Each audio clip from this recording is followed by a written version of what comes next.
সুপ্রিয় দর্শক শ্রোতা বন্ধুরা, আসসালামু আলাইকুম।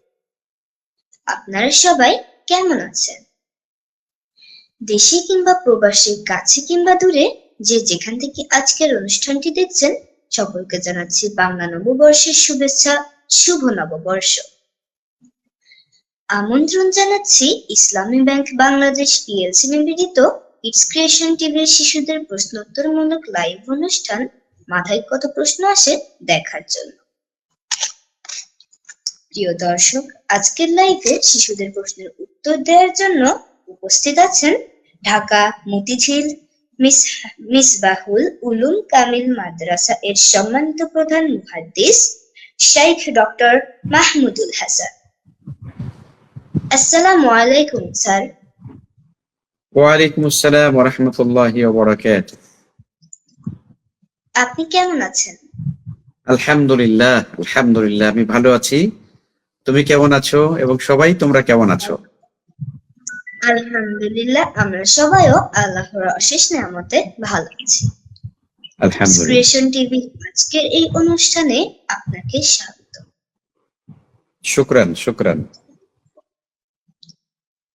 প্রিয় দর্শক, আজকের লাইভে ছোট্ট বন্ধুরা যারা প্রশ্ন করবে তারা হলো উরিয়া বিনতে মহিউদ্দিন, তহা ইবনে ইসমাইল, সাজিদা সিদ্দিক ও তাহসিন আব্দুল। আর উপস্থাপনা আছি আমি আদিয়াত সামি। ছোট্ট বন্ধুরা, তোমাদেরকেও আজকের অনুষ্ঠানে স্বাগত। প্রিয় দর্শক, আর কথা না বাড়িয়ে চলে যাচ্ছি মূল পর্বে। তার আগে ছোট্ট একটি অনুরোধ, কিডস ক্রিয়েশন টিভি চ্যানেলটিকে সাবস্ক্রাইব করবেন এবং লাইক, শেয়ার, কমেন্ট করে সবার মাঝে ছড়িয়ে দিবেন। আজকের অনুষ্ঠানে প্রথম প্রশ্ন করতে চলেছে উরিয়া বিনতে মহিউদ্দিন। আসসালামু আলাইকুম ওয়া রাহমাতুল্লাহ। ওয়ালাইকুম আসসালাম ওয়া রাহমাতুল্লাহি ওয়া বারাকাতুহু। আপনি কেমন আছেন? আলহামদুলিল্লাহ। তুমি কেমন আছো? আলহামদুলিল্লাহ, আমিও ভালো আছি। মাশাআল্লাহ, প্রশ্ন আমার করো। প্রথম প্রশ্ন হলো, কার্টুন দেখলে কি গুনাহ হয়? আচ্ছা, অনেক ধন্যবাদ। সুন্দর প্রশ্ন করেছো তুমি। আমাদের ছোট্ট বন্ধু আমাদেরকে প্রশ্ন করেছে, জানতে চেয়েছে যে কার্টুন দেখলে কি গুনাহ হয়। হ্যাঁ, আমাদের দর্শকের আমাদের ছোট্ট বন্ধুর প্রশ্নের মাধ্যমে আমরা অগণিত বন্ধুরা যারা আমরা কাছে আছি, দূরে আছি, কিডস ক্রিয়েশন টেলিভিশন আমরা যারা দেখছি এবং পরবর্তীতে যারা দেখব, সবাই আমরা আমাদের ছোট্ট বন্ধুর এই প্রশ্নের মাধ্যমে এই গুরুত্বপূর্ণ বিষয়টা আমরা জেনে নিব যে কার্টুন দেখলে গুনাহ হয় কিনা। আসলে প্রথমত কার্টুন দু রকমের হয়। প্রথমত এক রকমের কার্টুন আছে যেখানে এমন কিছু দৃশ্যায়ন করা হয় বা এমন কোনো কিছু বিষয়কে অভিনয়ের মাধ্যমে বা কার্টুনের মাধ্যমে দেখানো হয় যেগুলো দেখলে পরে আমাদের চিন্তা, আমাদের বোধ, আমাদের বিশ্বাস, আমাদের আকীদা, আমাদের সংস্কৃতি সব কিছুই আসলে নষ্ট হয়ে যায়। এমন কিছু কার্টুন আছে যেগুলো দেখলে আমরা আসলে ইসলামের যে আইডিওলজি, ইসলামের যে সুন্দর জীবন ব্যবস্থা বা ইসলামের যে সাংস্কৃতিক একটা সুন্দর রূপ আছে, সেটার বিপরীতে আমাদেরকে সেদিকে নিয়ে যাওয়ার চেষ্টা করা হয়। অর্থাৎ এক কথায় যদি আমরা বলি যে কার্টুনগুলো দেখলে পরে আমাদের চরিত্র নষ্ট হয়ে যাওয়ার সম্ভাবনা আছে, যে কার্টুনগুলো দেখলে পরে আল্লাহ তাআলার উপরে আমাদের বিশ্বাস নষ্ট হয়ে যাওয়ার সম্ভাবনা আছে, যে কার্টুনগুলো দেখলে পরে আমাদের ইসলামের তাহাজিব তামাদ্দুন থেকে আমরা দূরে সরে যাওয়ার সম্ভাবনা আছে, তো সেই কার্টুনগুলো আমরা কখনো দেখতে পারবো না। সেগুলো দেখলে নিশ্চয়ই আমাদের গুনাহ হবে। কিন্তু যেই কার্টুন দেখলে আমরা আল্লাহ রাব্বুল আলামিন বা ইসলামের সুন্দর সুন্দর বিষয়গুলো, আল্লাহ তাআলার প্রতি আমাদের বিশ্বাস, রাসূল সাল্লাল্লাহু আলাইহি ওয়াসাল্লামের প্রতি আমাদের বিশ্বাস, আমাদের দৈনন্দিন জীবনের প্রতিটি কাজের সুন্দর যে বিষয়গুলো আছে, আমাদের আখলাক, আমাদের চরিত্র, আমাদের সালাম, অন্যকে সম্মান করা, তাই না, বড়দেরকে সম্মান করা, ছোটদেরকে স্নেহ করা, তারপরে আমরা মানবিক আচরণ করা, তাই না, যে কোনো মানুষের প্রতি আমাদের দয়া করা, প্রতিবেশীর হক আদায় করা, তাই না, এগুলোকে কিন্তু কার্টুনের মাধ্যমে কিন্তু ফুটিয়ে তোলা যায়। তো এগুলো যখন আমরা কোনো ভালো কার্টুনের মাধ্যমে আমাদের এই সুন্দর সুন্দর বিষয়গুলো আমরা জানতে পারি বা এগুলো আমরা দেখতে পারি এবং এগুলো দেখে আমরা প্রতিনিয়ত শিখি, আমরা আদব শিখি, আমরা শিষ্টাচার শিখি, আমরা আমাদের তাহাজ্জুদ তামাদ্দুন শিখি। তো এই রকমের কোনো কার্টুন, সেটা দেখলে আমাদের কোনো গুনাহ হবে না, বরং সেটা দেখলে আমরা অনেক ভালো কিছু জানতে পারবো এবং ভালো কিছু জানার মধ্য দিয়ে আমাদের অনেক সওয়াব হবে। তো ফলে আমরা এমন কোনো কার্টুন দেখবো না যেগুলো দেখলে আমাদের চিন্তা চেতনা নষ্ট হয়ে যাওয়ার সম্ভাবনা থাকে, এবং অযথা সময় নষ্ট করে আমরা সারাক্ষণ কার্টুন দেখা, এটাও আমাদের জন্য গুনাহ। কারণ আমাদের সময়ের একটা মূল্য আছে, সময়ের একটা মর্যাদা আছে, এই সময়টাকে ভালো কাজের মধ্যে ব্যবহার করা উচিত, তাই না? তো ফলে আমরা কার্টুন আমরা দেখতে পারবো যেগুলো দেখলে আমরা আল্লাহ, তার রাসূল, ইসলাম, দিন, আমাদের জানা, আমাদের সুন্দর সংস্কৃতি চর্চা, এগুলো আমরা দেখতে পারবো। এর বাহিরে যেগুলো আছে সেগুলো দেখার কোনো অনুমোদন নাই, অনুমতি নাই, বরং সেগুলো দেখলে আমাদের গুনাহ হবে। তোমার এই সুন্দর প্রশ্নের জন্য অনেক ধন্যবাদ। মাশাআল্লাহ, চমৎকার বিবরণ দিয়েছেন শাইখ। প্রিয় দর্শক, এখন প্রশ্ন করবে তহা ইবনে উসমান। শাইখ আসসালামু আলাইকুম। ওয়ালাইকুম আসসালাম ওয়া রাহমাতুল্লাহ। শাইখ আপনি কেমন আছেন? আলহামদুলিল্লাহ, আলহামদুলিল্লাহ। তুমি কেমন আছো? আলহামদুলিল্লাহ ভালো। শাইখের কাছে আমার প্রশ্ন হচ্ছে, আমি হিপস পড়ি, হিপস পড়াটা আমার কাছে কঠিন মনে হচ্ছে, এটিকে সহজ করব কিভাবে? আচ্ছা, অনেক ধন্যবাদ তোমাকে। আল্লাহ রাব্বুল আলামিন আমাদেরকে কোরআনে কারীম দিয়েছেন। এই কোরআনে কারীম মুখস্থ করা, হিফজ করা, এটা খুবই সম্মানের, খুবই মর্যাদাবান, আমরা জানি। কারণ কিয়ামতের দিন আল্লাহ রাব্বুল আলামিন হাফেজে কোরআনদেরকে সম্মানিত করবেন। তাদেরকে কিয়ামতের দিন আল্লাহ রাব্বুল আলামিন হাফেজে কোরআনের পিতামাতাকে ডেকে তাদের মাথার উপর নূরের টুপি পরিয়ে দিবেন, এবং হাফেজে কোরআন যে থাকবে সে জান্নাতের ভিতরে উপরে উঠতে থাকবে আর কোরআনে কারীম তেলাওয়াত করতে থাকবে। আল্লাহ রাব্বুল আলামিন একজন হাফেজে কোরআনের কণ্ঠে কোরআনে কারীমের তেলাওয়াত শুনবেন আর বলবেন যে তুমি কোরআন তেলাওয়াত করো আর জান্নাতে উপরে উঠতে থাকো। তো কাজে হাফেজে কোরআনের অনেক সম্মান আছে, অনেক মর্যাদা আছে। এবং শুধু কোরআনে কারীমের হেফজ করলেই হবে না, কোরআনে কারীমের হেফজ করার পাশাপাশি হেফজ হয়ে যাওয়ার পরে কোরআনে কারীম বোঝার জন্য চেষ্টা করতে হবে, কোরআনে কারীমের আমল করার চেষ্টা করতে হবে। এটিও কিন্তু একটা বড় কাজ।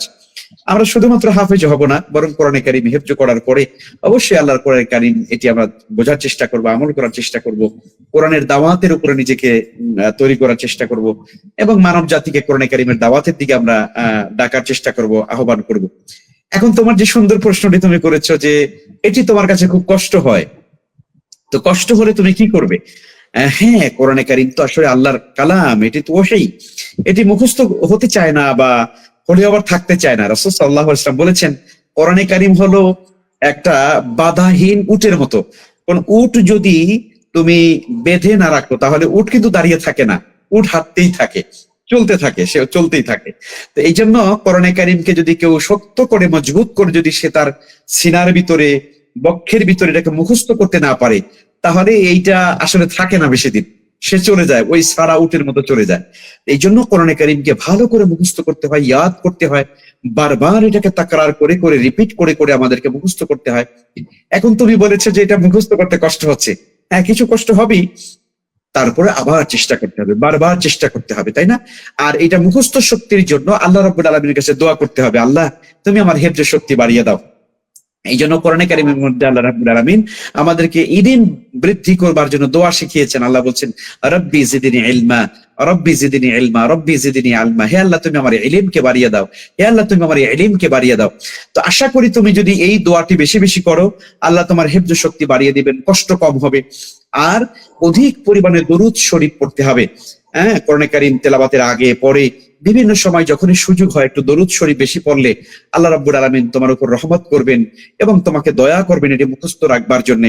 তবে আমরা কোরআনে কারীম মুখস্থ রাখবার জন্য আমাদের চেষ্টা অব্যাহত থাকতে হবে ইনশাআল্লাহ তাআলা।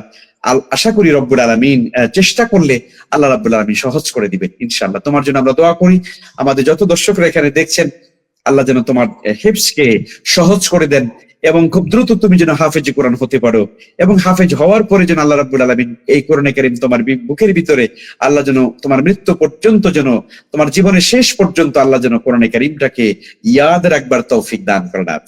শাইখ আপনাকে অনেক শুকরিয়া। প্রিয় দর্শক, এ পর্যায়ে প্রশ্ন করবে সাজিদা সিদ্দিকা। আসসালামু আলাইকুম সম্মানিত শাইখ।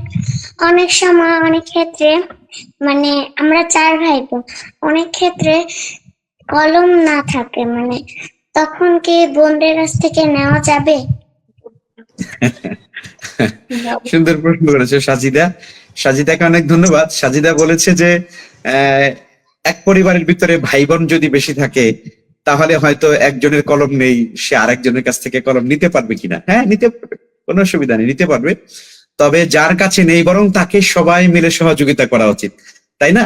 অর্থাৎ তোমার পরিবারে যদি ধরো তোমরা 2জন বা 3জন বা 4জন ভাই বোন থাকো বা একাধিক যদি থাকো, হ্যাঁ, তখন যার নেই তখন অন্যরা তাকে সহযোগিতা করা উচিত। কারণ কি, আল্লাহ রাব্বুল আলামিন কোরআনে কারীমের মধ্যে বলেছেন, তাআওয়ানু আলাল বিররি ওয়াত তাকওয়া ওয়ালা তাআওয়ানু আলাল ইসমি ওয়াল উদওয়ান। আল্লাহ বলছেন তোমরা সৎ কাজে, নেকের কাজে, ভালো কাজে, কল্যাণমূলক কাজে একে অপরকে সহযোগিতা করবে, আর অন্যায় কাজে, পাপের কাজে, সীমালঙ্ঘনের কাজে কখনো তোমরা একে অপরকে সহযোগিতা করবে না। তো কাজেই তোমার যদি কলম না থাকে তাহলে তোমার আপুর উচিত তোমাকে সাহায্য করা। আবার তোমার আপুর যদি কখনো কলম না থাকে আর সে যদি তোমাকে বলে যে তোমার কলমটি একটু আমাকে দাও, তখন তোমার তাকে সাহায্য করা উচিত। তার মানে হচ্ছে আমরা যখন যেই পরিবেশে থাকি না কেন, পরিবারে হোক, স্কুলে হোক, আমাদের মাদ্রাসাগুলোতে হোক, শিক্ষা প্রতিষ্ঠানে যেখানেই থাকি আমরা, আমার কাছে যদি কাউকে সহযোগিতা করবার মতো যদি সুযোগ থাকে তাহলে অবশ্যই আমার সেই সুযোগটুকু গ্রহণ করা উচিত। কারণ আমি যখন অন্যকে সহযোগিতা করার সুযোগটা গ্রহণ করব তখন আল্লাহ রাব্বুল আলামিন আমাকে অনেক সওয়াব দান করবেন, অনেক সীমাহীন সওয়াব তিনি আমাকে দান করবেন, তাই না? তো এই জন্য আল্লাহ তাআলা কিন্তু আমাদেরকে পাঠিয়েছেন পৃথিবীতে মানুষের কল্যাণের জন্য। আল্লাহ কোরআনে কারীমে বলছেন, বিসমিল্লাহির রহমানির রহিম, কুনতুম খায়রা উম্মাতিন উখরিজাত লিন-নাস তা'মুরুনা বিল মা'রুফি ওয়া তানহাউনা আনিল মুনকার। আল্লাহ বলেছেন তোমরা শ্রেষ্ঠ জাতি। আল্লাহ আমাদেরকে বলেছেন, তোমাদেরকে বলেছেন তোমরা পৃথিবীর শ্রেষ্ঠ জাতি। পৃথিবীতে যত জাতি আছে সকল জাতির মধ্যে মুসলিমরা হলো শ্রেষ্ঠ জাতি। কারণটা কি? কারণ হলো মুসলমানদেরকে আল্লাহ রাব্বুল আলামিন, মুসলিমদেরকে পাঠিয়েছেন মানব জাতির কল্যাণের জন্য, মানব জাতির খেদমত করবার জন্য।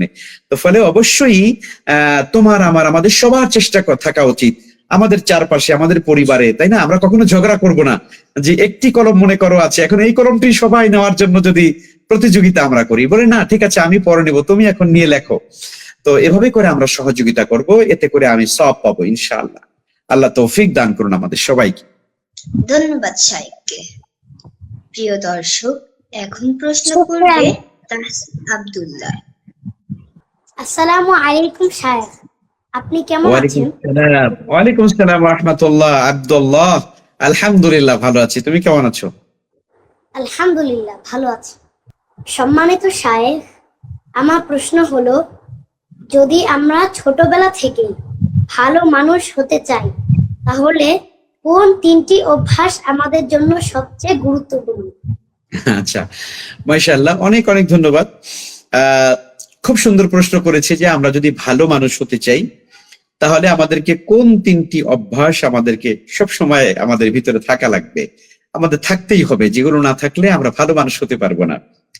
এর মধ্যে 1 নম্বর হচ্ছে আল্লাহ রাব্বুল আলামিনকে ভয় করে চলা, তাকওয়া অবলম্বন করা। তোমরা জানো রমজানে আমরা যখন সিয়াম পালন করেছি, আমরা সারাদিন সিয়াম পালন করেছি, তোমরা রোজা রেখেছো, সিয়াম পালন করেছো, তাই না?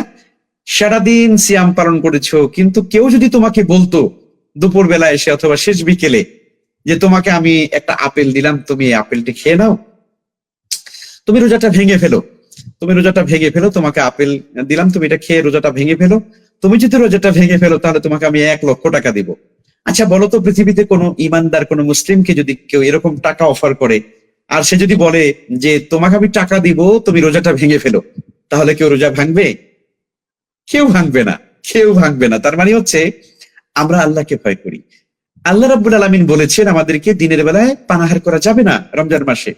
সে কারণে আমরা কেউ যদি আমাদেরকে লক্ষ কোটি টাকাও যদি আমাদেরকে অফার করে, আমরা কিন্তু রোজা ভাঙবো না, তাই না? আমরা কোনো পাপের কাজ করব না, কারণ আমি আল্লাহকে ভয় করি। এই যে আমাদের আল্লাহকে ভয় করার কারণে আমি রমাদান আল মুবারকে যেমনি ভাবে আমি দিনের বেলা পানাহার করলাম না, আমি মিথ্যে কথা বলি না, আমি অন্যায় করি না, আমি সুদ ঘুষ গ্রহণ করি না, ঠিক তেমনি ভাবে আমাদের গোটা জীবন ব্যাপী আল্লাহ সুবহানাহু ওয়া তাআলাকে এইভাবেই ভয় করে চলতে হবে। আমি যেন সব সময় জন্য যে ভালো হয়ে চলতে পারি, আমি অন্যায় করব না, আমি মিথ্যে কথা বলবো না, আমি মিথ্যে সাক্ষ্য দেব না, আমি কোনো মানুষের ক্ষতি করব না, কোনো মানুষকে আমি অকল্যাণ কামনা করব না, তাই না? আমি আমার ভাই বোনকে কষ্ট দিব না, আমি আমার সহপাঠীকে কষ্ট দেব না, আমি আমার প্রতিবেশীর সঙ্গে খারাপ আচরণ করব না, আমি আমার পিতামাতাকে সাথে খারাপ আচরণ করব না, তাই না? পিতামাতার অবাধ্য হব না, আমি আমার শিক্ষকদের অবাধ্য হব না। তাহলে পরে কেন? যে আমার অন্তরের ভিতরে আল্লাহ তাআলার ভয় আছে। তা কাজেই আমরা ভালো মানুষ হতে পারবো তখনই যখন আমাদের অন্তরের ভিতরে, হৃদয়ের ভিতরে এক নম্বর হলো আল্লাহ তাআলার ভয় যখন থাকবে। তখন আমরা মানুষেরা মানে আল্লাহ দেখছে না, কিন্তু তারপরে আমি কি করব না, আমি অন্যায় কাজ করব না। তো এইটা হলো এক নম্বর গুণ। তুমি বলেছো 3টি গুণ, তাই না? আমরা এরপরে যদি বলি ভালো মানুষ হওয়ার জন্য আমাদের আরেকটি গুণ সব সময় আমাদের ভিতর থাকা লাগবে, সেটি হচ্ছে আমাদেরকে যথারীতি যথাসময়ে আল্লাহ সুবহানাহু ওয়া তাআলা ঈমানের পরে আমাদের যে মৌলিক যে কাজটি করতে বলেছেন সেটি হলো 5 ওয়াক্ত সালাত, ফরজ সালাত আমাদেরকে আদায় করতে হবে। কেন এটা দেখো, আল্লাহ তাআলা কোরআনে কারীমের মধ্যে বলেছেন ইন্নাস সালাতা তানহা আনিল ফাহশাই ওয়াল মুনকার। আল্লাহ বলছেন নিশ্চয়ই নামাজ মানুষকে অশ্লীলতা থেকে, অনাচার থেকে, পাপাচার থেকে, জাহিলিয়াত থেকে, অন্যায় থেকে, পাপ থেকে মানুষদেরকে বিরত রাখে। সুবহানাল্লাহ, সুবহানাল্লাহ। তার মানে হচ্ছে আমরা যদি সত্যিকার ভালো মানুষ হতে চাই তাহলে আমাদেরকে নামাজ পড়তেই হবে, আমাদেরকে নামাজ পড়তেই হবে, আমাদেরকে নামাজ পড়তেই হবে, তাই না? নামাজ ছাড়া কখনো ভালো মানুষ হওয়া যাবে না, নামাজ ছাড়া কখনো ভালো মানুষ হওয়া যাবে না। এই জন্য আমরা পিতামাতা আমাদেরকে সালাতের কথা বলে, তাই না? আমরা অনেক সময় অলসতা করি, কিন্তু না, অলসতা করা যাবে না। পিতামাতা আমাদেরকে যখনই বলবেন ওঠো ফজর সালাত পড়তে হবে, এখন এশার নামাজ এটি মসজিদে গিয়ে আদায় করে আসতে হবে, 5 ওয়াক্ত সালাত মসজিদে গিয়ে পড়তে হবে। ছেলেদের জন্য অবশ্যই আমরা সালাত ঠিকমতো আদায় করব, তাই না? কারণ নামাজ বা সালাত এটি আমাদেরকে ভালো মানুষ বানাবে, অন্যায় থেকে বাঁচিয়ে রাখার আমাদেরকে সহযোগিতা করবে। ফলে এটি আমাদের সারা জীবনের জন্য দরকার। তুমি 3টি গুণের কথা বলেছো। আরেকটি গুণ হচ্ছে, আমরা 1 নম্বরে বললাম তাহলে তাকওয়া বা আল্লাহর ভয়, 2য় নম্বরে বললাম সালাত নিয়মিত আদায় করলে আমরা সত্যিকারে ভালো মানুষ হতে পারবো। আর 3য় নম্বর হলো ভালো মানুষ যদি আমরা হতে চাই তাহলে আমাদেরকে কোরআনে কারীম অধ্যয়ন করতে হবে, কোরআনে কারীমটা অধ্যয়ন করতে হবে। দেখো কোরআনে কারীম এসেছে মানুষের হেদায়েতের জন্য। আল্লাহ তাআলা বলেছেন হুদাল লিন্নাস ওয়া বায়িনাতিন মিনাল হুদা ওয়াল ফুরকান, এটি বিশ্ব মানবতার হেদায়েত। তার মানে হচ্ছে মানুষ যদি তারা ভালো মানুষ হতে চায়, মানুষ যদি ব্যক্তি জীবনে ভালো হতে চায়, পারিবারিক জীবনে ভালো হতে চায়, সামাজিক জীবনে ভালো হতে চায়, রাজনৈতিক জীবনে ভালো হতে চায়, ব্যবসায়িক জীবনে ভালো ব্যবসায়ী হতে চায়, হ্যাঁ, ছাত্র জীবনে ভালো ছাত্র হতে চায়, শিক্ষকতার জীবনে ভালো শিক্ষক হতে চায়, তাই না? একজন ভালো বাবা যদি ভালো বাবা হতে চায়, একজন মানে মা যদি ভালো মা হতে চান, তাই না? অর্থাৎ পৃথিবীতে যত মানুষ আছি, যত পেশায় আমরা আছি না কেন, আমরা যদি ভালো হতে চাই নিজ নিজ জায়গায় থেকে, তাহলে আমাদেরকে কোরআনে কারীম আমাদেরকে ভালো করে পড়তে হবে। কারণ কোরআনে কারীমই আমাদেরকে হেদায়েতের পথে পরিচালিত করবে, তাই না? আমরা জানি হুদাল লিন্নাস ওয়া বায়িনাতিন মিনাল হুদা ওয়াল ফুরকান, আল্লাহ তাআলা বলেছেন। তো কাজেই আমরা এই 3টি গুণের কথা আমি তোমাদেরকে বললাম। 1 নম্বরে হচ্ছে আল্লাহকে ভয় করে চলা, তাকওয়া।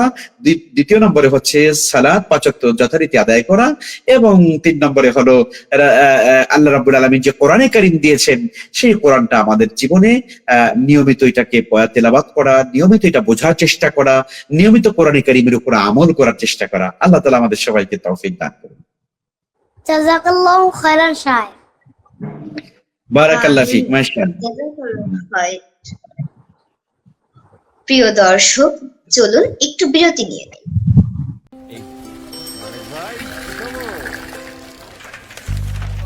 না, নতুন কোনো খবর নাই, সব সেম সেম।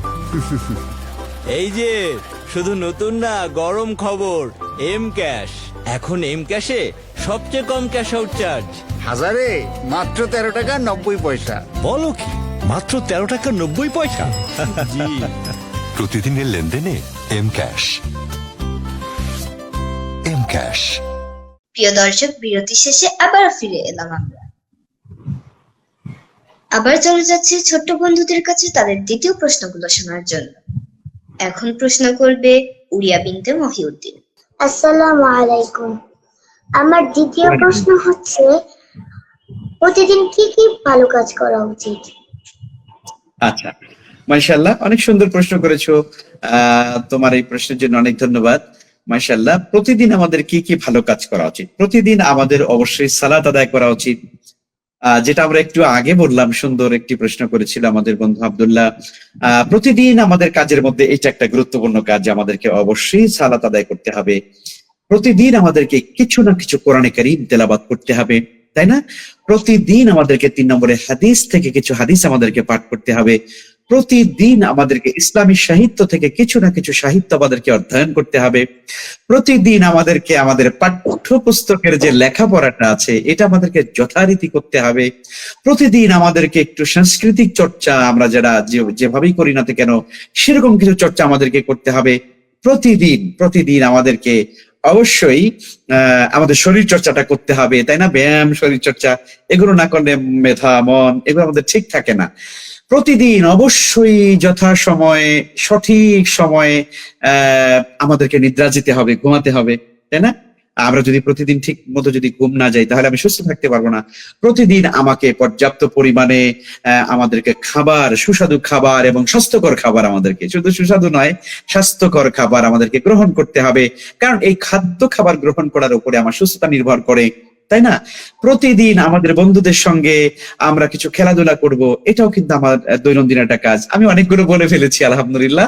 আমার মনে হয় যে এই কাজগুলো আমাদের নিয়মিত করা উচিত। তার মধ্যে আরো আছে, পারিবারিক পরিমণ্ডলে যখন আমরা থাকি তখন আমাদের আব্বু আম্মুদের কাজে কিছু সহযোগিতা আমাদের করা উচিত, প্রতিদিনই কিছু সহযোগিতা করা উচিত। আচ্ছা, এটা আম্মু কিছু একটা বললো যে তুমি একটু এই বিছানাটা একটু ঝাড়ু দিয়ে দাও, আলহামদুলিল্লাহ তুমি কাজটি করে দিবে, তাই না? আব্বু বললো যে ঠিক আছে তুমি আমার সঙ্গে একটু বাইরে চলো, আমি একটা জিনিস কিনে তোমার হাতে দিয়ে দিব, তুমি বাসায় চলে আসবে।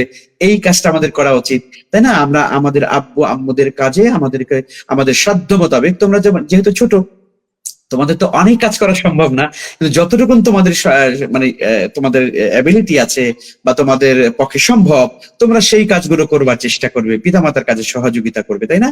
আচ্ছা, প্রতিদিন আর কি করা উচিত? প্রতিদিন আমাদের কিছু না কিছু দান করা উচিত। হ্যাঁ, প্রতিদিন আমরা যখন স্কুলে যাব বা শিক্ষা প্রতিষ্ঠানে, মাদ্রাসায় যেখানে আমরা যাব, আমার পকেটে 10টা টাকা আমি এক্সট্রা নিয়ে যাব, যে এমন কোনো অন্ধ অথবা একেবারে প্রতিবন্ধী অথবা কোনো অসহায় অথবা কোনো দরিদ্র মানুষ অথবা কোনো একেবারে দুর্বল অসুস্থ মানুষ আমি কি রাস্তায় দেখতে পেলাম, আমি তাকে 10টা টাকা দিয়ে 20টা টাকা দিয়ে তাকে সাহায্য করব।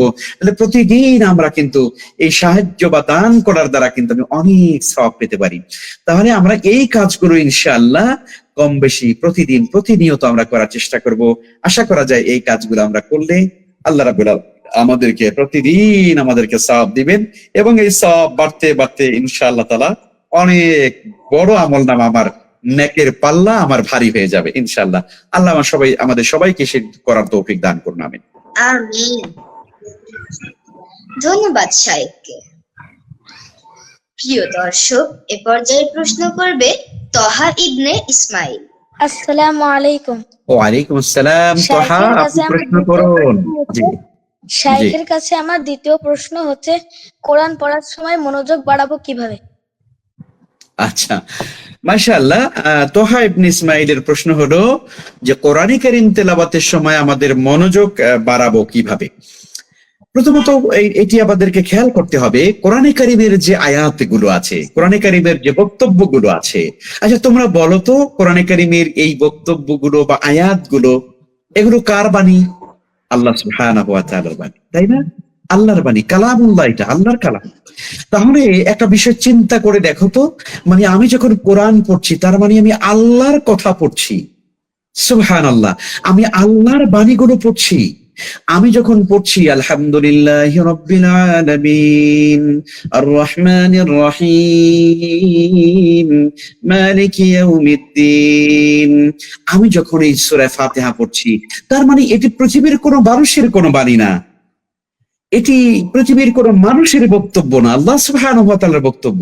তা আল্লাহ রাব্বুল আলামিনের কথা যখন আমি পড়ছি তখন আমার চেতনা থাকা উচিত, আমার চিন্তা থাকা উচিত, আল্লাহ আমার নিজেকে ভাবনা, মানে আমার নিজের ভাবা উচিত পৃথিবীর কোন মানুষের কথা পড়ছি না, আমি পৃথিবীর কোন মানুষের বক্তব্য পড়ছি না, পৃথিবীর কোন মানুষের কোন আমি বিবৃতি পড়ছি না, আমি স্বয়ং আল্লাহ সুবহানাহু ওয়া তাআলা রব্বে কারীম, যিনি আকাশের মালিক, যিনি জমিনের মালিক, যিনি আমার রব, যিনি তোমার রব, সেই মহান আল্লাহ সুবহানাহু ওয়া তাআলার বাণী আমরা পড়ছি। আল্লাহু আকবার, আল্লাহু আকবার। তাহলে আল্লাহ রাব্বুল আলামিনের যখন বাণীটা পড়ছি তখন আমার খেয়াল কেমন হওয়া উচিত, আমার চিন্তাটা কোথায় থাকা উচিত? আমি কি আল্লাহর বক্তব্যের দিকে খেয়াল করব নাকি আমি অন্যদিকে চিন্তা করব? না, আমি অন্যদিকে চিন্তা করতে পারি না। কেন? এই কথাটি হলো আমার আল্লাহর কথা। এই কথা পৃথিবীর কোনো মানুষের কথা না, আল্লাহর কথা, আল্লাহর বাণী এটা। সুতরাং আল্লাহ রাব্বুল আলামিনের বাণীটা যখন আমি পড়ব, তখন আমার চিন্তায় থাকা উচিত, আল্লাহ আমি তোমার বাণী পড়ছি, আমি তোমার বক্তব্যগুলো বোঝার চেষ্টা করছি, আমি তোমার কোরআনে কারীম আমি জানার চেষ্টা করছি। এই চিন্তাটা যখন তুমি করবে, এই চিন্তার জায়গা যখন তুমি পৌঁছে যাবে, সুবহানাল্লাহ সুবহানাল্লাহ, তখন তুমি দেখবে যে কোরআন পড়ার সময় তুমি এমন ভাবে মানে কোরআনের দিকে ডুবে যাবে, কোরআনের ভেতরে তুমি ডুবে যাবে যে মানে পৃথিবীর কোনো মানুষ ডাকলেও তুমি টের পাবে না। সুবহানাল্লাহ। আমি তোমাদের একটা গল্প বলি, পৃথিবীর একজন বড় ইমাম ছিলেন, ইমাম মুসলিম রাহমাতুল্লাহ আলাই। তোমরা নাম শুনে থাকবে, যেমন আমরা বলি না সহিহ বুখারী, সহিহ মুসলিম, সিহাহ সিত্তা, 6টি কিতাব, তার মধ্যে একটি হলো সহিহ বুখারী। এটা হলো কোরআনের পরে এটার অবস্থান, অর্থাৎ হাদিসের মধ্যে সবচেয়ে বিশুদ্ধ হাদিস এর কিতাব হলো সহিহ বুখারী। সহিহ বুখারীর পরে হলো সহিহ মুসলিম। হ্যাঁ, সহিহ মুসলিম। তো এই ইমাম মুসলিম রাহমাতুল্লাহ আলাইহি তিনি একজন জগতের বড় একজন আলেম ছিলেন, বড় পণ্ডিত ছিলেন। সুবহানাল্লাহ, অনেক বড় পণ্ডিত। আল্লাহ রাব্বুল আলামিন তাকে অনেক বড় ইলম দিয়েছেন। ইমাম মুসলিম রাহমাতুল্লাহ আলাইহি তিনি এভাবে একবার তিনি কি করছেন, হাদিসের কিতাব তিনি অধ্যয়ন করছেন, হাদিসের কিতাব তিনি পড়ছেন, রাসূল সাল্লাল্লাহু আলাইহি ওয়াসাল্লামের বাণী তিনি অধ্যয়ন করছেন। তো ওনার সামনে ওনার পরিবারের পক্ষ থেকে কেউ একজন খেজুর এনে দিয়েছিলেন। উনি যখন কিতাব পড়তেন, যখন উনি স্টাডি করতেন, তখন উনি কিছু খেতেন ক্ষুধা লাগলে, তো ওনার টেবিলের বা ওনার কাছে, হাতের কাছে এরকম খেজুর ছিল। তো উনি খেজুর খাচ্ছেন আর কিতাব পড়ছেন, খেজুর খাচ্ছেন আর কিতাব পড়ছেন, খেজুর খাচ্ছেন আর কিতাব পড়ছেন। মানে উনি ওই হাদিসের দিকে ওনার মনোনিবেশ এমন ভাবে হয়ে গেল যে উনি কি পরিমাণ খেজুর খেয়েছেন ওই দিকে ওনার খেয়াল নেই। মানে উনি যে খেজুরের পর খেজুর খাচ্ছেন, অনেক খেজুর ওনার সামনে ছিল, উনি খেতে খেতে খেতে খেতে এক পর্যায়ে এত পরিমাণে খেজুর খেয়েছেন যে ওনার পেট ফুলে উঠেছে। এত পরিমাণে খেজুর, যখন খেজুর খাওয়ার পরে উনি পানি পান করেছেন, তখন ওনার পুরো পেট ফুলে উঠেছে। এবং এভাবেই করে একজন হাদিস বিশারদ, উনি এলমে হাদিসের দিকে গভীর মনোনিবেশ দেওয়ার কারণে কি পরিমাণ খাদ্য খেয়েছিলেন ওনার কোনো হুঁশ ছিল না, স্বাভাবিক খেয়াল ছিল না। উনি এভাবেই করে কিন্তু পৃথিবী থেকে মারা গেছেন। সুবহানাল্লাহ। তার মানে হচ্ছে রাসূলুল্লাহ সাল্লাল্লাহু আলাইহি ওয়াসাল্লামের বাণী, এটা উনি স্টাডি করতে গিয়ে এতটা গভীর ভাবে মনোযোগ দিয়েছেন যে পৃথিবীর কোনো খেয়াল ওনার ছিল না। আল্লাহু আকবার। তাহলে তুমি চিন্তা করে দেখো, আল্লাহ রাব্বুল আলামিনের কোরআনে কারীম যখন আমরা পড়বো, তখন আমার চিন্তা, আমার খেয়াল থাকবে আমি পৃথিবীর কোনো মানুষের বাণী পড়ছি না, আমি আল্লাহর বাণী পড়ছি, আমি আল্লাহর কালাম পড়ছি। সুতরাং অন্য কোনো দিকে খেয়াল আমার থাকা যাবে না, রাখা যাবে না। এইভাবে গভীর মনোযোগ দিলে ইনশাআল্লাহ তোমার খেয়াল বাড়বে। আরেকটি হলো কোরআনে কারীম যে যখন আমরা তেলাওয়াত করি বা যখন আমরা পড়ার চেষ্টা করি, তখন কোরআনে কারীমের বক্তব্যগুলো কিভাবে বলা হয়েছে এবং এই আয়াতের মধ্যে কি আছে, এগুলো যখন বোঝার চেষ্টা করব, আমরা গভীরভাবে জানার চেষ্টা করব, তখন আমাদের খেয়াল কোরআনে কারীমের মধ্যে থাকবে, অন্য কোথাও যাবে না। আশা করি তোমরা বুঝতে পেরেছো। আল্লাহ রাব্বুল আলামিন যেন আমাদের সবাইকে যেন ওইভাবে গভীরভাবে কোরআনে কারীম অনুধাবন করার, কোরআনে কারীম তিলাওয়াত করার, কোরআনে কারীম স্টাডি করার আমাদের ব্যক্তিগত জীবনে আল্লাহ তাআলা তৌফিক দান করেন। অনেক ধন্যবাদ তোমাকে প্রশ্নের জন্য। ধন্যবাদ। আল্লাহ যেন আমাদেরকে সঠিক পথে চলার তৌফিক দান করেন। আমিন। প্রিয় দর্শক, আপনাদেরকে এতক্ষণ আমাদের সাথে থাকার জন্য ধন্যবাদ জানাচ্ছি এবং সুন্দর সুন্দর কমেন্ট করার জন্য অসংখ্য ধন্যবাদ। এখন প্রশ্ন করবে সাজিদা সিদ্দিকা। আসসালামু আলাইকুম শায়েখ। ওয়ালাইকুম আসসালাম সাজিদা। জি, প্রশ্ন করো। বিড়াল কুকুর রাস্তাঘাটে অনেক সময় মানে বাচ্চারা ঢিল দেয়, কষ্ট দেয়, ওই ক্ষেত্রে আমরা কি করব? আমাদের করণীয় কি? আচ্ছা আচ্ছা, না অনেক ধন্যবাদ। হ্যাঁ, তুমি যেটি বলেছো যে ছোট বাচ্চারা, ছেলে মেয়েরা যখন রাস্তায় খেলাধুলা করে অথবা মাঠে খেলাধুলা করে অথবা স্কুল বা প্রতিষ্ঠানের আঙ্গিনায় যখন খেলাধুলা করে, আর সেখানে আমরা দেখি যে আশেপাশে দুই একটা কুকুর অথবা দুই একটা বিড়াল অথবা দুই একটা ছাগলের বাচ্চা, তাই না, এই সমস্ত প্রাণীগুলো সেখানে আশেপাশে আমাদের আসে। আসলে ওরাও কিন্তু আমাদের খুব সান্নিধ্য চায়, বুঝতে পেরেছো? আসলে আমরা অনেক সময় বুঝি না, তাই না? বিড়াল যখন তুমি দেখবে যে বিড়াল কিন্তু তোমার গায়ের সঙ্গে গা লাগাতে চায়, তোমার গায়ের সঙ্গে এরকম এসে ঘষা দেয় যেন তুমি ওকে একটু আদর করো, তাই না? এরপরে কুকুরগুলো দেখবে, যখন কুকুর তুমি তোমরা তোমাদের কারো বাড়িতে যদি কুকুর থেকে থাকে, বা গ্রামে যখন তোমরা দাদার বাড়িতে যাও, তাই না, নানা বাড়িতে যখন যাও, তখন তোমরা দেখবে যে বাড়িতে কিন্তু কুকুরগুলো আসে, আর যখন তোমাদেরকে দেখবে তখন তো কুকুর এরকম লেজ নাড়তে থাকে, তাই না, এরকম তোমার কাছাকাছি এসে দেখবে যে ওর লেজটা নাড়তে থাকে। তার মানে হচ্ছে সে তোমার সঙ্গে ওর অব্যক্ত ভাষায় একটা কথা বলতে চায়, সে বলতে চায় আর কি, তোমাকে কিছু কিছু একটা বলতে চায়, ওর দুঃখের সুখের কথা বলতে চায়। এই জন্য তোমার কাছাকাছি এসে দেখবা লেজ নাড়তে চায়। বিড়াল তুমি যেখানে শুয়ে থাকো দেখবা যে তোমার লেপের ভিতরে, তোমার কম্বলের ভিতরে বিড়াল ঢুকতে চায়, যে তুমি সেখানে ঘুমাও, যেখানে ঘুমাও বিড়ালটা তোমার সঙ্গে ঘুমাতে চায়। তার মানে হচ্ছে যে আল্লাহ রাব্বুল আলামিন এই প্রাণীগুলোকে আমাদের কাছাকাছি সৃষ্টি করেছেন কেন? যেন ওরা আমাদের স্নেহ মমতায় ওরা যেন বেড়ে ওঠে, তাই না? কিন্তু আমরা কি করি? আমরা এই প্রাণীদেরকে অনেক সময় না বোঝার কারণে, দুষ্ট বালকেরা অনেক সময় না বোঝার কারণে তাদেরকে কষ্ট দেয়, ঢিল ছোড়ে। অনেক সময় অনেক বাচ্চাদেরকে দেখি তারা পা দিয়ে এই প্রাণীগুলোকে আঘাত করে, তাই না? তো এগুলো কখনো করা উচিত নয়। আমরা কখনো কোনো প্রাণী কষ্ট দিব না। মূলত এরাও তো আল্লাহর সৃষ্টি। আমরা যেমন আল্লাহর সৃষ্টি, এই প্রাণীগুলোকে তো আল্লাহ তৈরি করেছেন। আচ্ছা, তুমি চিন্তা করে দেখো তো, পৃথিবীর কোনো বিজ্ঞানী কি পারবে একটা বিড়াল তৈরি করতে? পারবে না তো, তাই না? আমরা কিছুদিন আগে দেখলাম যে নাসার বিজ্ঞানীরা কোথায়, চাঁদে তারা নভোচারী পাঠিয়েছেন, তারা নভোচারীরা চাঁদের পৃষ্ঠে ঘুরে এসেছে তারা, তাই না? আবার পৃথিবীতে তারা কিন্তু ফিরে এসেছে নাসার 4 জন বিজ্ঞানী, তাই না? তোমরা দেখেছো তো। তাহলে পৃথিবীর মানুষ এত দূর বিজ্ঞানের উৎকর্ষতা হয়েছে, কিন্তু সেই বিজ্ঞানীরা পারবে একটা বিড়াল বানাতে পারবে? বলো তো, পারবে না তো। একটা কুকুর বানাতে পারবে না তো। পৃথিবীর কোন বিজ্ঞানীরা কি একটা গাছ, একটা বৃক্ষ তো তৈরি করতে পারবে, বানাতে পারবে না কেউ, তাই না? তাহলে আল্লাহ সুবহানাহু ওয়া তাআলা আমাদের জন্য এই সৃষ্টি জগৎকে আমাদের জন্য সৃষ্টি করেছেন, যাতে করে আমরা এদের প্রতি সদয় হই, এদের প্রতি আমরা দয়া করি, এদেরকে আমরা মায়া করি, এদেরকে আমরা লালন পালন করি, এদেরকে আমরা যত্ন করি। এই জন্য কিন্তু আল্লাহ দিয়েছেন। এই জন্য তোমরা জানো, রাসূল সাল্লাল্লাহু আলাইহি ওয়াসাল্লাম বলেছেন, তোমরা গাছের কোনো পাতা ছিঁড়বে না, তোমরা কোনো বৃক্ষের পাতাকে তোমরা ছিঁড়বে না, তোমরা বৃক্ষের কোনো ডালকে তোমরা ভাঙবে না। কারণ বৃক্ষের ডাল এবং পাতাগুলো ওরা আল্লাহর জিকির করে, সুবহানাল্লাহ, ওরা আল্লাহর প্রশংসা করে, ওরা আল্লাহর গুণকীর্তন করে, তাই না? তোমরা তো জানো এটা। এই যে তোমার সৃষ্টি যদি হয় এত সুন্দর, না জানি তাহলে তুমি কত সুন্দর, তাই না?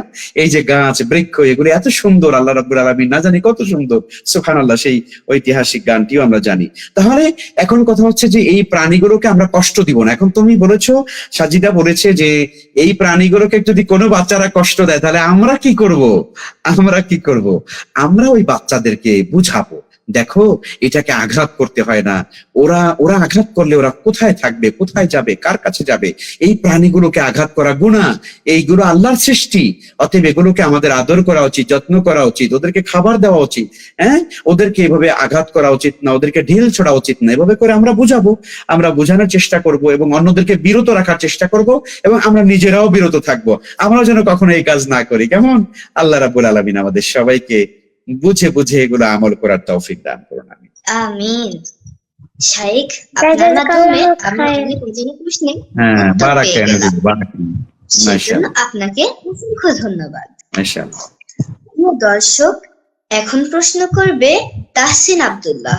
আসসালামু আলাইকুম স্যার। ওয়ালাইকুম সালাম। আমার দ্বিতীয় প্রশ্ন হলো, একজন আদর্শ মুসলিম শিশু হওয়ার জন্য আমাদের দৈনন্দিন জীবনে কোন কাজগুলো নিয়মিত করা সবচেয়ে বেশি প্রয়োজন? আচ্ছা, মাশাআল্লাহ। আমরা ভালো শিশু হতে চাইলে, আমরা শিশুরা, আজকের শিশু যে সে আগামী দিনে অনেক বড় হবে, তাই না? তোমরা শিশু থাকবে না সব সময়, কারণ ঘুমিয়ে আছে শিশুর পিতা সব শিশুরই অন্তরে। কাজী তোমাদের ভিতরেও সেই ভবিষ্যৎ প্রজন্ম তোমাদের মধ্যে ঘুমিয়ে আছে।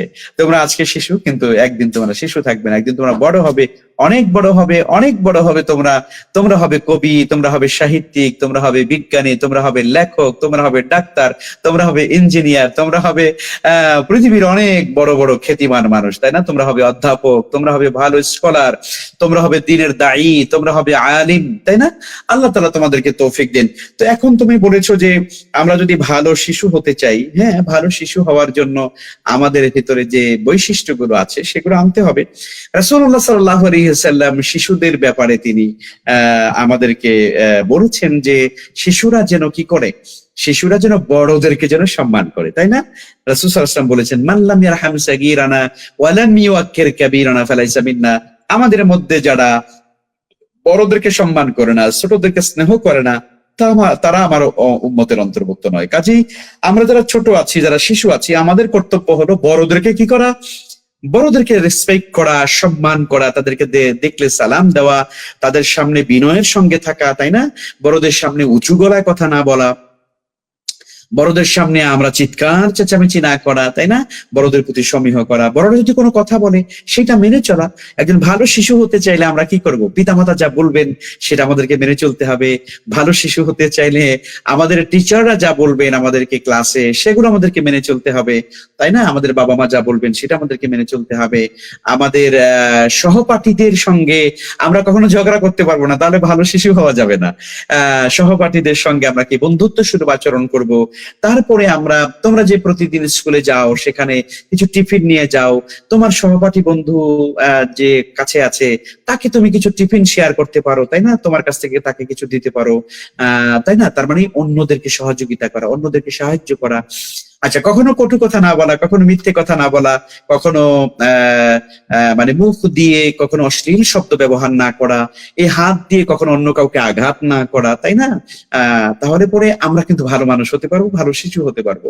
তো এই কাজগুলো আমরা করবো, অর্থাৎ যত ভালো কাজ আছে সেগুলো আমরা প্র্যাকটিস করব, আর যত রকমের খারাপ কাজ আছে যেগুলো করলে আল্লাহ তাআলা পাপ দিবেন, আল্লাহ তাআলা আমাদের শাস্তি দিতে পারেন, তাই না? সেই সকল কাজগুলো আমাদেরকে পরিহার করতে হবে। আল্লাহ তাআলা তৌফিক দিন ইনশাআল্লাহ। এখন তোমরা যে ছোট বয়সে আছো, এই ছোট বয়সে আমরা তোমাদেরকে স্নেহ করি, তোমাদের জন্য দোয়া করি, আল্লাহ যেন তোমাদেরকে ভালো মানুষ হওয়ার তৌফিক দান করেন। তোমরা সেভাবে চেষ্টা করবে ইনশাআল্লাহ, ভালো লেখাপড়া করার চেষ্টা করবে। এখন শিশু হয়েছি আমরা, কিন্তু লেখাপড়া যদি না করি তাহলে কেমনে বড় হবে, তাই না? ভালো করে লেখাপড়া করতে হবে, ভালো করে লেখাপড়া করতে হবে, গভীরভাবে লেখাপড়ার দিকে মনোনিবেশ করতে হবে। বেশি বেশি মোবাইল টিপা যাবে না, তাই না? বেশি বেশি গেমস খেলা যাবে না, বেশি বেশি কার্টুন দেখা যাবে না, তারপরে আমরা বেশি বেশি খেলাধুলা মানে সময় নষ্ট করা যাবে না, তাই না? আর পরিমিত বোধ, যা কিছু করবো সবই পরিমিত বোধ, পরিমিত অল্পর মধ্যে করার চেষ্টা করব। আল্লাহ তাআলা তৌফিক দান করুন। জাযাকাল্লাহু খাইরান শায়েখ। মাশাআল্লাহ, বারাকাল্লাহ ফিক। জাযাকাল্লাহু। মাশাআল্লাহ, মাশাআল্লাহ। সকলের প্রশ্ন শেষে শায়েখ, আমি কি আপনার কাছে একটি প্রশ্ন করতে পারি? হ্যাঁ, অবশ্যই অবশ্যই, করো, প্রশ্ন করো। নববর্ষকে ঘিরে আমরা কিভাবে সুস্থ সংস্কৃতি চর্চা করতে পারি? আচ্ছা, অনেক ধন্যবাদ। নববর্ষ অলরেডি আমাদের কাছ থেকে চলে গেছে, তারপরে আমরা এটা বলবো যে নববর্ষ বা এই যে আমাদের মাঝে পহেলা বৈশাখ যেটা চলে আসে বা নতুন বর্ষ, তো এইটাকে কেন্দ্র করে আমাদের দেশে অবশ্য লম্বা সময় ধরে এমন কিছু কালচার চলে আসছে। এটা খুবই সত্য কথা যে সেই কালচারের সঙ্গে আমাদের ইসলামী তাহজিব তামাদ্দুন বা ইসলামী কালচারের সম্পর্কটা খুবই কম। যেমন তোমরা জানো, তোমরা খুব সহজেই জানো এবং দেখতে পাচ্ছ যে পহেলা বৈশাখে মঙ্গল শোভাযাত্রা হয়। মঙ্গল শোভাযাত্রার নামে আমাদের কিছু মানুষেরা তারা কি করে, তারা বিভিন্ন প্রাণীদের মুখোশ ধারণ করে তারপরে একটা শোভাযাত্রা করে থাকে এবং তারা মনে করে থাকে যে এই প্রাণীগুলোর মধ্যে কি আছে, এই প্রাণীগুলোর স্মরণ করা বা কালচারটাকে নিজে ধারণ করার চেষ্টা করলে এর মধ্যে খুব মঙ্গল আছে। আসলে তা নাই, আসলে আদৌ নেই। আমরা জানি যে খাইরিহি ওয়া শাররিহি মিনাল্লাহি তাআলা, ভালো আর মন্দ সবই আসে আল্লাহর পক্ষ থেকে। তোমার আমার জীবনে যা কিছু ভালো আল্লাহ তাআলা দান করবেন, তোমার আমার জীবনে কোনো বিপদ মুসিবত যদি আসে সেটাও আল্লাহ তাআলা দান করবেন। কাজে আমরা যদি পেঁচার মুখোশ যদি আমরা ধারণ করি, অথবা যদি হাতির মুখোশ ধারণ করি, আমরা নিজেরা যদি হাতি হয়ে যাই, আমরা যদি বাঘের মুখোশ যদি ধারণ করি, আমরা যদি বিড়ালের মতো করে যদি আমরা কোনো মুখোশ আমরা পরি, তাহলে এর মধ্যে কোনো সুস্থ সংস্কৃতি আছে বলে আমরা মনে করি না। বরং আল্লাহ রাব্বুল আলামিন আমাদেরকে তো সৃষ্টির সেরা বানিয়েছেন, তাই না? আমরা সৃষ্টির সেরা জীব মানুষ, তো আমি কেন বানর হতে যাব, আমি কেন বাঘ হতে যাব, আমি কেন হাতি হতে যাব, আমি কেন ভল্লুক হতে যাব? আমি তো ভল্লুক না, আমি তো মানুষ। তো কাজে আমাদের দেশে পহেলা বৈশাখকে কেন্দ্র করে এই যে কতগুলো কালচার আমাদের মধ্যে চলমান রয়েছে, এগুলোর সঙ্গে আদৌ আসলে কোনো সম্পর্ক নেই।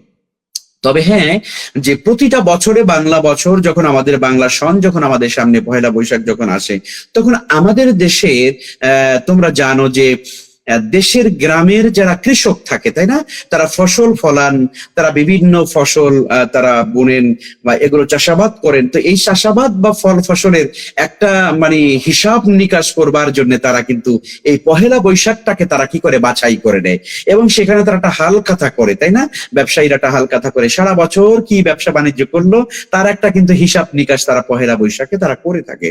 এইটার সঙ্গে ইসলামের কোনো কি নাই, কোনো বিরোধ নাই, এইটার সঙ্গে ইসলামের কোনো কন্ট্রাডিকশন নেই, এটা করাই যেতে পারে। কিন্তু আমাদের দেশে এই যে তোমার কি বলবো আমরা, যেটা ঢাকা কেন্দ্রিক রমনার বটমূলে, তাই না, আমরা জানি রমনার বটমূলে এসো হে বৈশাখ, এসো এসো, এসো হে বৈশাখ, এসো এসো, এগুলো বলে বলে আমরা যে কালচারটা পালন করে থাকি, এটা আসলে ইসলাম আমাদেরকে অ্যালাউ করে না। এখন তোমরা হয়তো প্রশ্ন করতেই পারো, তাহলে আমরা কি করব? আমরা বরং সেই জায়গাতে সুস্থ সংস্কৃতি চর্চা করতে পারি, তাই না?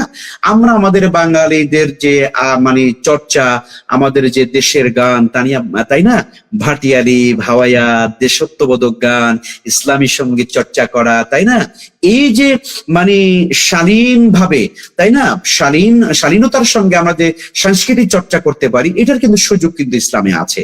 তো কাজে আমরা এই সকল অপসংস্কৃতি গুলো আমরা বন্ধ করে দিয়ে আমরা আমাদের নিজেদের স্বকীয়তা, নিজেদের সৌন্দর্য, আমাদের দেশ মাতৃকার জন্য ইসলামের সৌন্দর্য গুলো আমরা মানুষের সামনে তুলে ধরার চেষ্টা করব।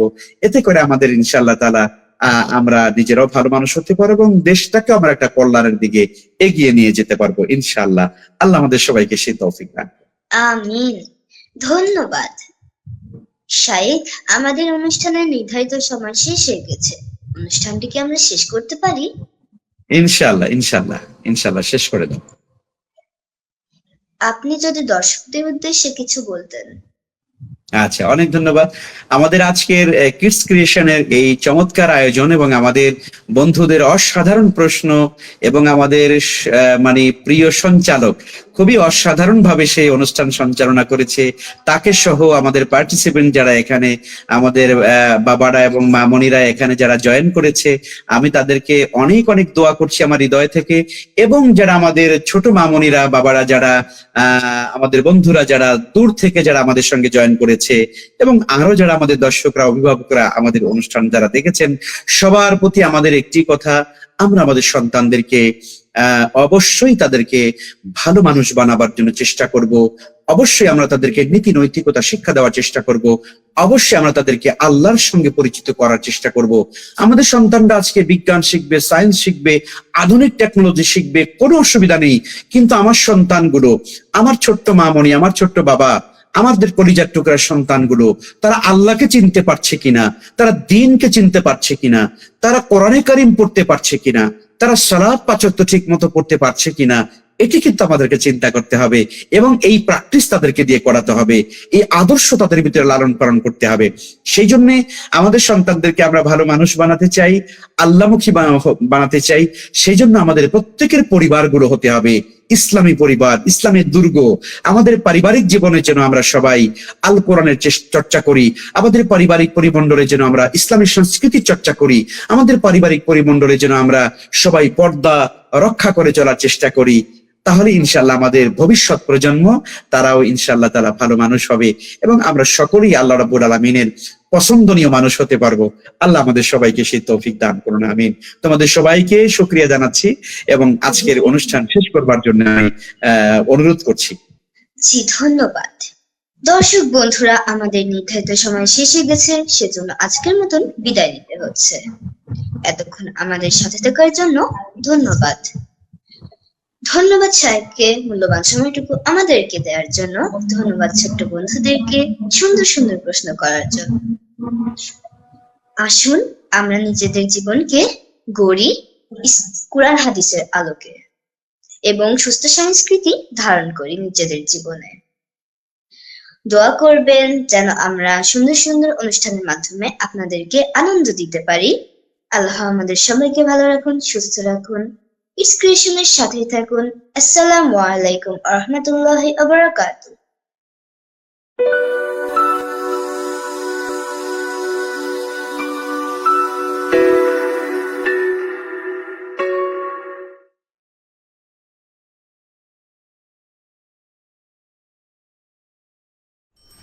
এম ক্যাশ করব।